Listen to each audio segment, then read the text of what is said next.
The last thing I remembered was having both hands on the side of the canoe, looking out at the water to see if Chuck was in the water, and then not seeing him and thinking, oh my God, you know, what happened to Chuck? And then looking up, and then the next thing I remembered was this just intense feeling of almost like I was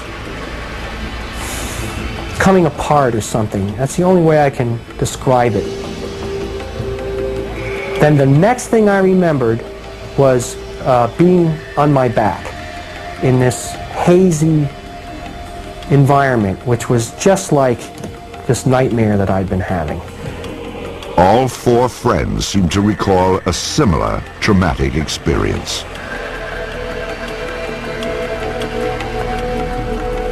I'm lying on my back, and I'm disoriented. I'm not sure where I am. As I'm forcing and struggling to get up, a face appears and looks straight down at me. They reminded me of insects. I remember thinking, my God, these things look like bugs. They had like large eyes, almost like ants have. They could have been goggles for all I know, but and they had some kind of clothing on, like spandex. I became focused on this thing's hand and realizing that it was not a hand like ours at all. And this one had me by the wrist and he was holding my arm up and he had something else in his hand. But I didn't like the looks of it. And I remember thinking, oh boy, here we go. This is it. I got 5 seconds to live. They're going to cut me open. They're going to dissect me, whatever. I just want to get out of here. Get me out of here. It would take hours under hypnosis before the four men fully detailed the alien examinations. Later, they recalled the peculiar events that brought them back down to Earth. They moved us again into this other space, this room. Then this area in front of me started changing somehow. It was doing something. It was some type of machine or something. It was very strange.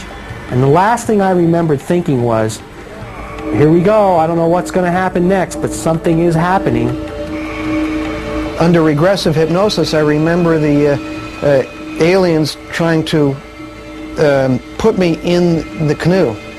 There was one of them standing in the canoe over me, trying to adjust my position in the back of the canoe, and another one was sort of waist deep in the water right next to me.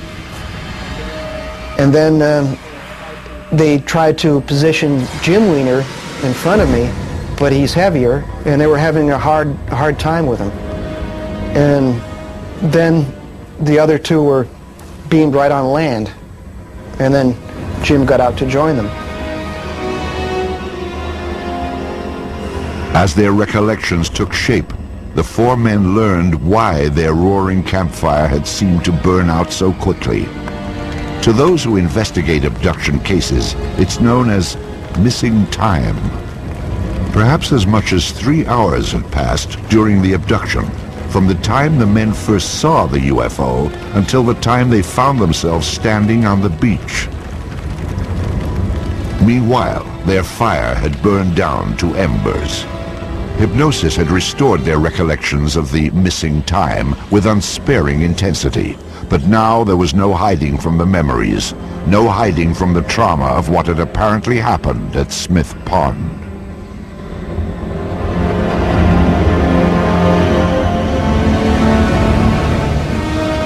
I mean, every time I had one of these experiences, you know, I would rationalize it as a dream so I could cope with it and say, well, what the heck is really going on here, you know?